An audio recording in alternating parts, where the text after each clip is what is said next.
Thank you, Mike, and thank you, Jim. We're going to get our Q&A underway. We know you guys have got a lot of questions out there that you probably want answered, but before we do that, let's bring up our very special guests. Please welcome with a big round of applause from the horror classic, An American Werewolf in London, director John Landis.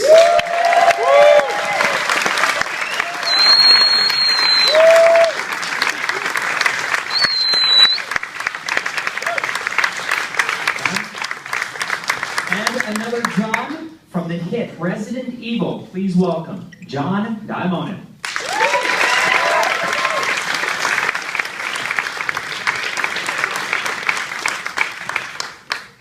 So we'll start out our Q&A with our two Johns. John Landis, we had on Wednesday an employee preview of An American Werewolf in London, the house, and there was not one silent person walking out of that haunted house. How does it feel to have your movie brought to life here at Halloween Horror Nights? Odd. It's fun. No, it really is fun. I wish I could see it in 2 weeks, because what I've seen is that the people, the performers in the house, in the maze, they have to get used to the rhythms of the crowd. And they've only done it 2 nights now, so I'm interested to see it in 2 weeks. I'm very happy with them, very happy with the puppets, the wolves themselves. And it's fun. It's fun to see it. It's a real science that Mike and these gentlemen have perfected, these scary mazes. And it's great. Although I have to tell you, just standing up there listening to all three of you talking, I thought, can you imagine if someone like this is like what's happened to our civilization? Like everybody, it's so gross, it's so gory, it's so terrifying. And I realized, yeah, it's like my idea of a good time. Thank you, John. And John D., we know that the video games are an absolute hit. What is it like for you seeing these games go from, a television screen and actually reenacted live with a video concept that, that's developed digitally, now it's visceral, it's here with us? Well, hold on. John Landis. I'm sitting next to John Landis. I gotta get that out of the way. It's truly an amazing experience. I mean, when you're watching a horror movie, right, it's kind of more of a passive entertainment experience. But Resident Evil is known to be like interactive horror, right? And to really see these creatures come to life, it's a kind of a different level of horror. I mean, in a video game, you're playing against these creatures and you're running away. Well, there's no running away from these in real life, so it's really amazing. That's incredible. Thank you so much. Well, let's go. We got a couple spotters in the audience with microphones. Let's go to a question from the audience, and then we will go back to the panel. We have a question? Yes, sir, right here. You can stand up. I think it's a pretty intimate room, so I think we'll all hear your question. Go ahead. You've been working on this for a year. What's tonight like for you? Relieving. No, it's a culmination of a year's worth of effort by a huge team of talented designers and artists and technicians and costume builders and prosthetic builders. We've been thinking about this again for an entire year, and it was surreal just tonight. Walking past the mazes and the soundstage, seeing people finally exit the sound stages and screaming and reacting to what we've created, hand in hand for a year together, all in the sake of amazing horror. It's awesome. It's awesome. It's the best moment you can possibly have when it all clicks and all works. So it's happening tonight, and everybody gets to experience it. So, of course, over the past year and all the work that everyone has put so much effort into, what will things be like moving forward over the next couple of months now that this is actually a work in progress? Well, I think John said it.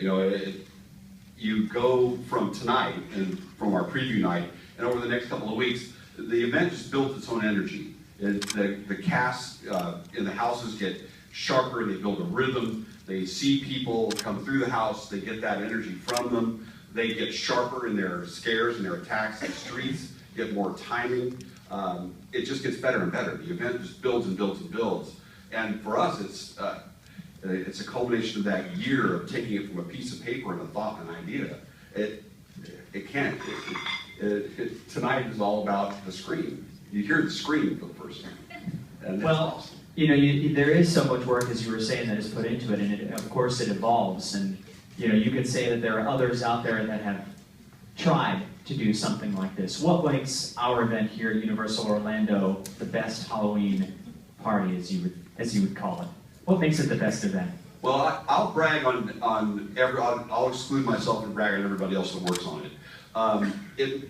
The reason it's the best in the world is because we have the most talented people working on it who bring their skills to it with Universal's resources that are unlike anybody else's in the world. We've got the design eye and the passion for it and the intent to bring what's on the screen in a motion picture, in a television series, in a video game, to life. And I think the passion for the detail to the level that we can bring it that no one else can, I think is what sets us apart and makes us the #1 Halloween event anywhere in the world. Great answer. Thank you very much. Appreciate it. Yeah, that's worth a round of applause. So we also took questions from some of our viewers and some of the folks that were interested via Twitter. So John D., we have a question for you. This is from Rebecca Smith via Twitter. She wants to know, can fans of the classic Resident Evil games look forward to seeing their favorite protagonists like Claire and Leon? Well, I don't want to give too much away and then spoil the experience, but yes. You're going to see Claire, you're going to see Leon, exactly how you remember them from the video games. Even the voiceover is very similar. I mean, when you're talking about attention to detail, Mike Aiello and his team were really impressed because they're fans. And they had so much passion for our IP. They were great partners to work with. So we really worked together to make sure we gave an awesome, authentic experience for people who love the classic series. That's great. Thank you so much.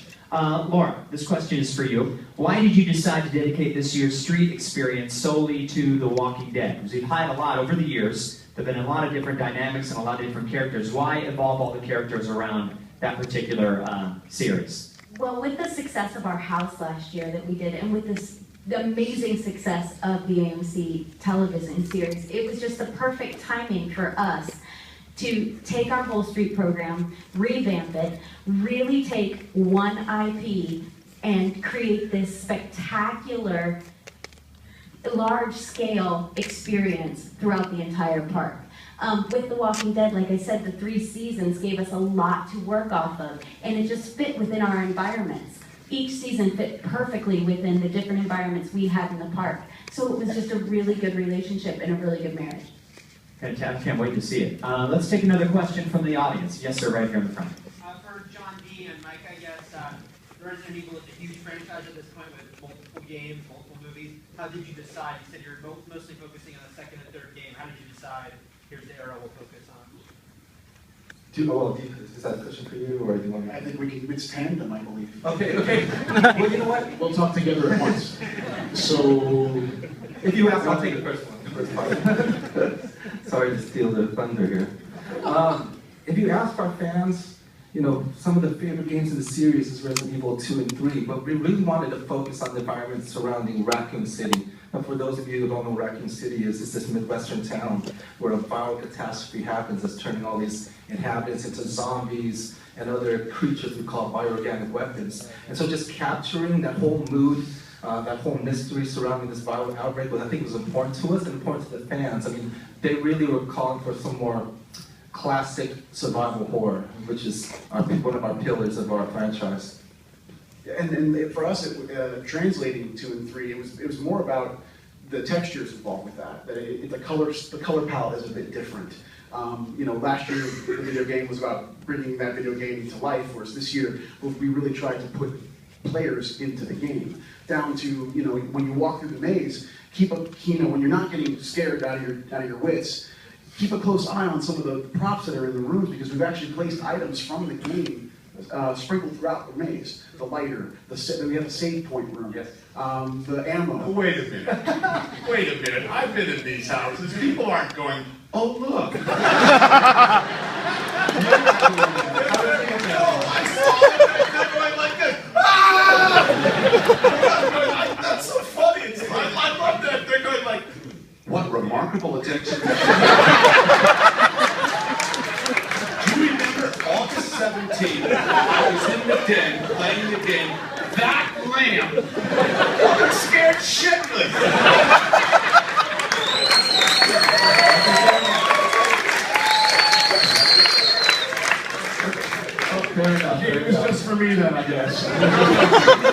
It's for us geeks. Truthfully, actually, I'm just being subversive. But the truth is, I think it does make a difference.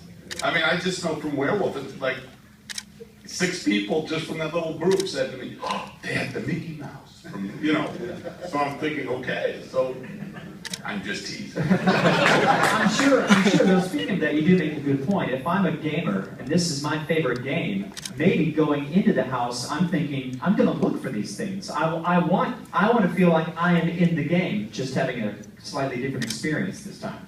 Well, definitely. You're probably going to go through a stage like this. You're scared, but you want to see all the detail.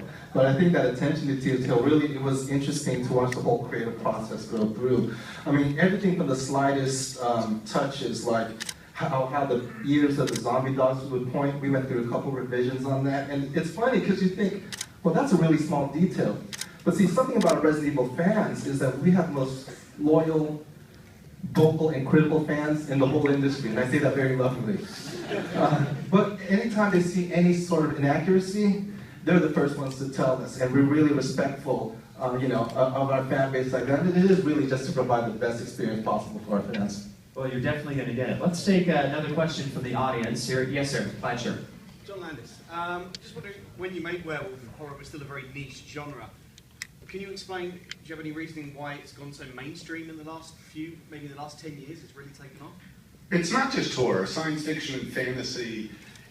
You know, the big sea change has been that what's always been exploitation and B product, and they kind of point to George and Steve. They say it's Star Wars and Jaws, which are essentially, you know, Flash Gordon and the Creature from the Black Lagoon. So they're B pictures made with A budgets. And that's true, that's what's happened. And now all the major, that's what's happened. It's sort of like the industry's turned over. And I think that's just a general cultural trend. I think zombies are really interesting, is the popularity of zombies, because, you know, all horror films are metaphors. I mean, all fantasy's metaphor. So what is a zombie exactly? And ultimately, I think zombies, you know, they always talk about the zombie apocalypse. You know, it's a disease, or it's from, you know, nobody talks about voodoo anymore. Now it's radioactivity or aliens or the government or something. And I think what's World War Z, did you see that? That was funny, I thought. I got thinking, good thing Brad's here. No, but the thing with zombies, I really believe they're so popular because they represent anarchy and the loss of control and the collapse of society, and look around the world, you know, I think that's what we're scared of, and that's what's happening in a lot of places. Great answer. Thank you. Let's take another question from the audience. Yes, sir, all the way over here. Black shirt, glasses. How many emails did you actually get before you were like, all right, well, maybe let's hear what they have to say?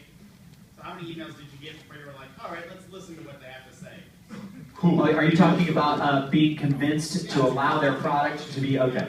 So I believe the question is how long did it take to massage the both of you into allowing this to happen?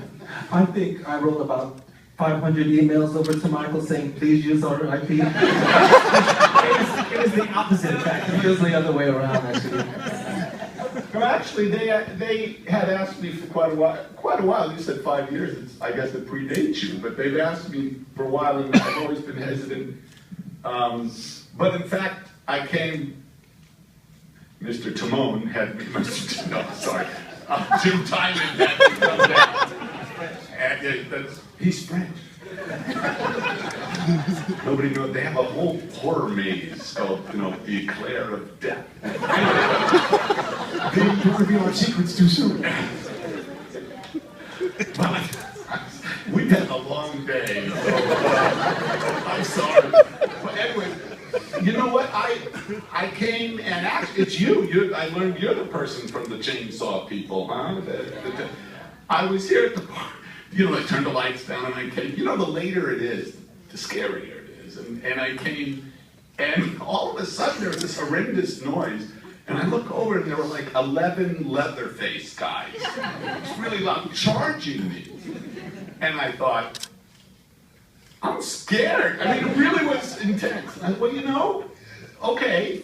And these guys have a science. They've made a science of these mazes. And in a game, it's interesting because in a video game, the interactive levels really lends itself to a maze. And a narrative like Werewolf, where it's a beginning, middle, and end of the story, I thought, well, how are they gonna? And actually, it's a very specific thing, and I think they did a great job. I'm fascinated. I mean, it's frustrating for me. They're used to it, but I'm used to having control of where people are looking and stuff.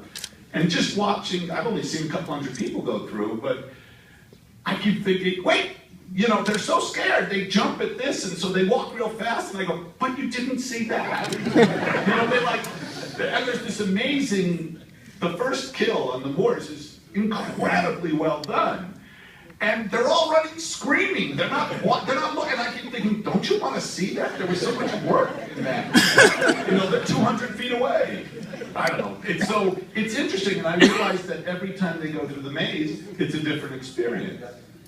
So that was impressive. So I said yes, and I'm actually very pleased I did. Great question. Yes, another one. You, sir. And then we'll come to you in the back there. Absolutely. Yes, sir, right here. John, you mentioned the word anarchy. Did you ever for 1 minute think about marrying the Blues Brothers, Frat Boys of Animal House, and American Werewolf in London? Wait, actually, what did I suggest today? I was thinking... You may not want to say it. No, I constant Animal House maze. Or, the Blues Brothers of Death. I don't know. We are doing, next year, there's going to be, the Three Amigos horror maze.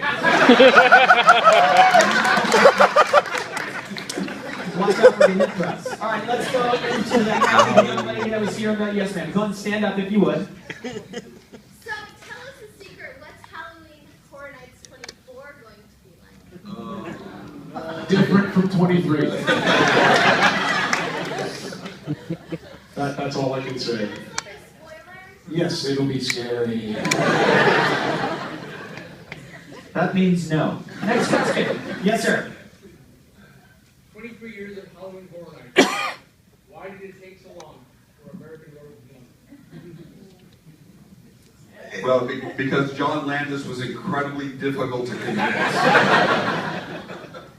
No, actually, we've been in conversations about American Werewolf for several years. It was a passion project. And John was hard to convince to come play with us. But I think it was good that it took time because, one of the things that does set us apart, and Scotty asked this question earlier, about what makes Halloween Horror Nights different from every other experience in the world. We talked about kind of the commitment, the talent, and what Universal does. One of the things that we really do really well, I think, is we work with the filmmakers and the IP holders and the people that make the games and make the motion pictures and make the television series. We reach out to the creators.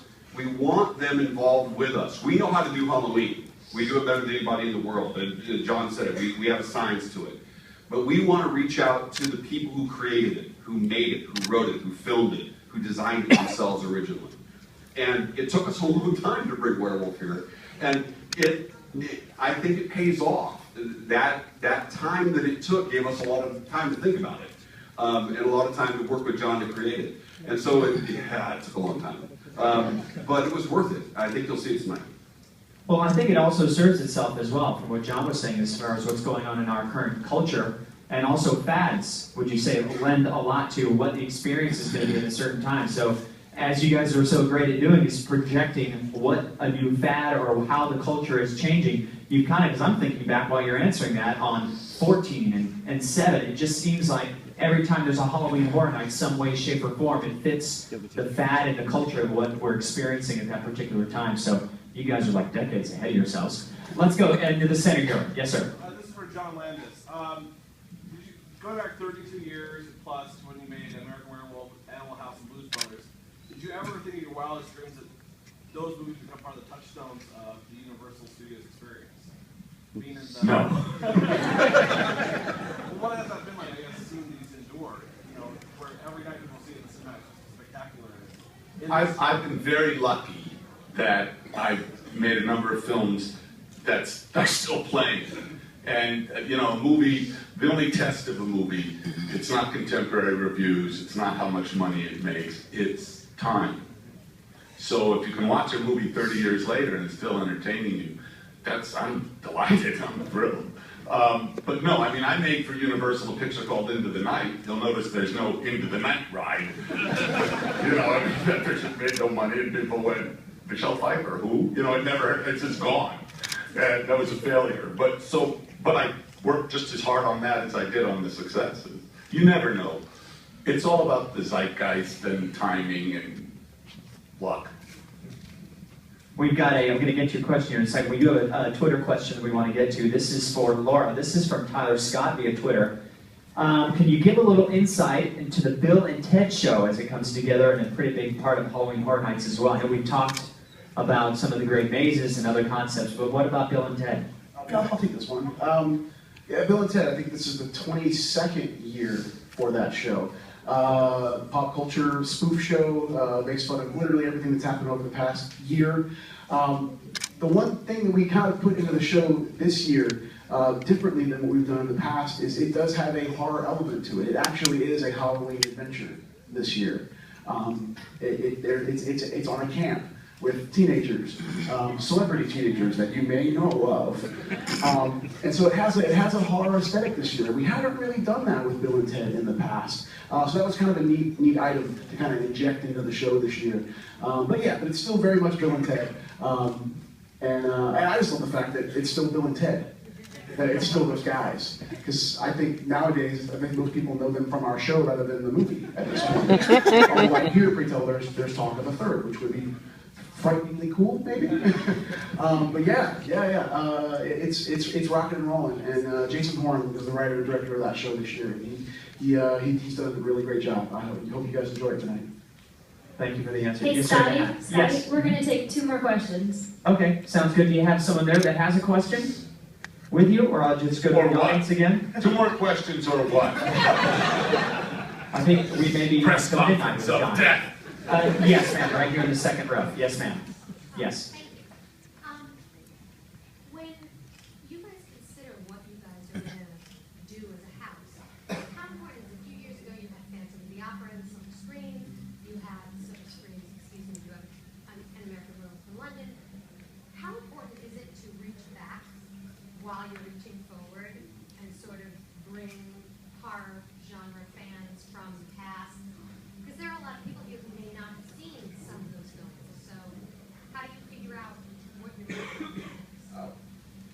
With regard to classics. Absolutely, as far as hitting those touchstones within the slate. I think we always try and at least do 1 or 2 mazes every year that kind of harken back to the tried and true era of horror. I'm a huge classic monster fan. That's what I grew up on. And anytime that we're able to inject the event with something that is in more of a classic sense that shows kind of where horror began, and you're able to kind of see a timeline in the event.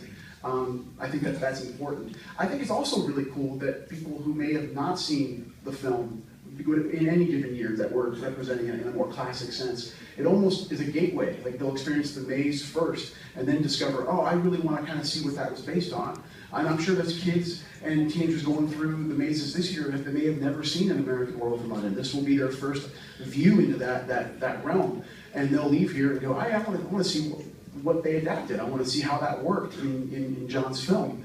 And that's really cool, and I think it's important for the event to not only scare you, but this is geeky of me, I like to educate some people as well in horror. I think that's important. I want to just say one thing that really does make this event special, and Jim used the word passion, and you used the word geek, but I have to tell you, these guys, they really are passionate geeks. I mean, they really are. They're very excited about this stuff, and they really enjoy their work. And he wasn't kidding about the screens. We were walking here, and I don't know what was it we were passing where people were screaming in there. Oh, I think it was the kitchen. No, it was the cabin in the woods. I don't know. We were walking past, and these girls got screaming out of there, and he was beaming. Beaming.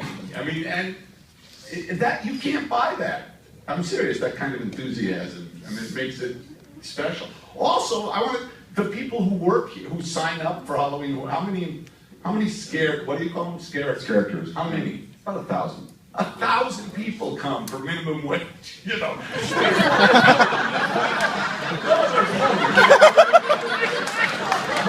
No, John, they're all salaried employees with full benefits. We know that's not true.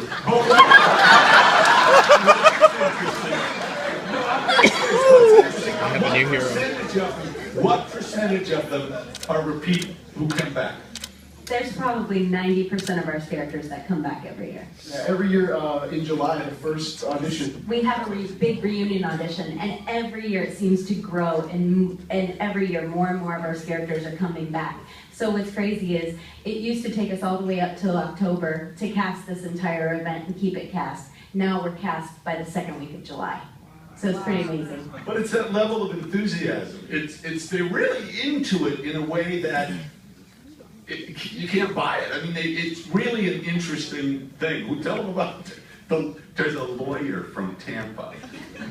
In the past, yeah, he has a practice, and I don't think he's working with us the last couple of Probably weeks. in jail. But he has a practice during the day, and for many years, he would take a vacation for 2 months from his practice, come here and perform in the event, and then go back to his day job after 2 months. So yeah, I mean, there are people that would never dream of doing something like this, end up catching that bug and wanting to scare people for 2 months and come here and do it. So yeah, it's remarkable. Okay, we've got time for one more question, and we'll give it to the loudest screamer in the house that wants to ask a question. Okay, up top there. Sir, go ahead with your question. She's your queen to be. John Landis, alright man, there's certain movies that always connect with us and hit us in the heart, man. We're right there at the remote. We've seen it 1,000,000 times. Do you know Boondocks? I know Boondocks, I know many people who do. I've seen The comic strip and then the animated show. Well, Aaron Magruder, young guy who does Boondocks, invited me to his wedding. And I thought, why am I being invited? Okay, sure. So we went to this very nice wedding. And I won't tell you who, but a famous African American actor came out and sang that song. And she walked down the aisle. And I thought, man. Alright, so speaking of all movies connect with us, what are the top 2 that you're like sitting there, you've seen it a gabillion times, which ones do you sit there and actually watch? My films? Yeah, your movie. I don't watch my films. I see them. Just the ones that go through that DVR or what have you, and they always connect with you. Oh, you mean of movies? Oh, okay. That's a tough one because I have hundreds of favorite movies. There's certain movies that, you know, if you're turning channels and it's on TV, you just get, like Godfather 2, you just get sucked in. Goodfellas, you know. Wizard of Oz or King Kong. There are a lot there. You know what? I hate those top 10 lists and stuff. I have too many films that I just love. You know what breaks my heart now is most people will see Lawrence of Arabia 2001 on their iPad. As a filmmaker, that kills me. But I honestly don't have a favorite. Thank you. Thank you. Thank you, Alex Diaz, for your very energetic question and performance. Our teams will be calling your teams in the AM. Ladies and gentlemen, how about a big round of applause for